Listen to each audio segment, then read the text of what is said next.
kuchangia hizo mada, moja nianze na huyu senator wa Nairobi Sifuna.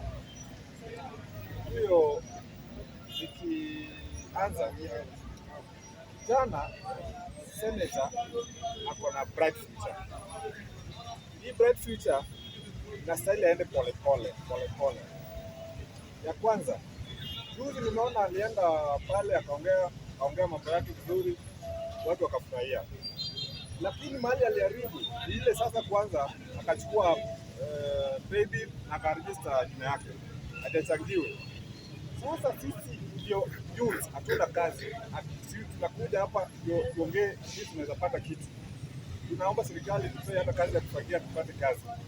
Yeye hiyo pesa yetu kidogo ndio anataka tumchangie, waende huko aanze kutusi serikali mara nyingi, aende kando nini mambo mingi yenye itasaidia. Yeye kama anataka uongozi mzuri, hapa tuoni ameongelesha yeye kama mzee. Alimwambia atulie hapo mbele, ataona venye anashika mkono yake apitishwe kwa daraja. Lakini sasa kama yeye asikia Mungu ameonekania yeye, kuna huyu mzee Ambwere, kuna huyu Mude Warris family wamekubali watampea pesa wamchangie hii mambo yake ya kampeni.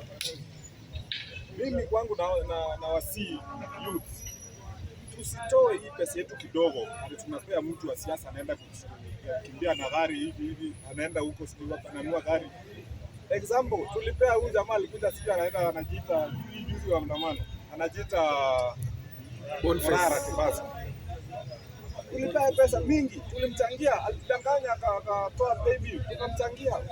Alikuja sikia baadaye akatudanganya akakimbia US. Kurudi amefungua duka yake kubwa hapa Newala. Anauza viti moja 100,000. Hapa kwetu hata kuna mwenye ananunua viti ya 100. Na ile zote hiyo pesa yetu tulichangia yeye. Nikiingia kwa mada ya pili, Mr. Speaker. Mada ya pili inasema hawa wanasiasa, kuna hii mrengo mingi na chama. Mimi nikichangia hiyo ni nzuri. Hapo nyuma wazee na sisi tulipitia kitu inaitwa democracy and multipartyism. Multipartyism ilileta vita mingi sana hii Kenya. Mpaka wengine walifungwa wakakufa huko jela juu ya hii multipartyism. Sasa mimi nimefurahia sana. Hata mimi hapa mbele nitaform party yangu na nitatoa watu waingie wakuwe subscribe kuwe member, pate membership. Hiyo ikifika wakati wa election kila mrengo wataleta watu wake. Tukifika pale parliament watafanya kitu inaitwa maja. Wakifanya maja bunge na itatosha wakupitisha mada huko kwa bunge. Mr. Speaker, ile ya tatu hebu nikumbushe, ilikuwa nimeongelea Sifuna, nimeongelea hii ya multipartyism ya Jakoya ya system ya Finland, alafu hiyo ya Majakoya ya Gunism. Hii ya Gunism. Hii ya mambo ya Wajakoya ako bright. Wajakoya ako bright kabisa na kuna ideas mingi. Ile tu ako over ambitious. Over ambitious ile sasa haezi fanya ile kitu yenye anaona huko ni white na huku ya blacks. Hawezi leta zile ameona exactly huko to implement. Like example, wakati sasa tulikuwa tunaleta kitu inaitwa county government. County government ile kitu walileta walisomea nje huko. Wakaleta hapa. Kama unaweza kumbuka ile wakati wa kwanza wa election 2013.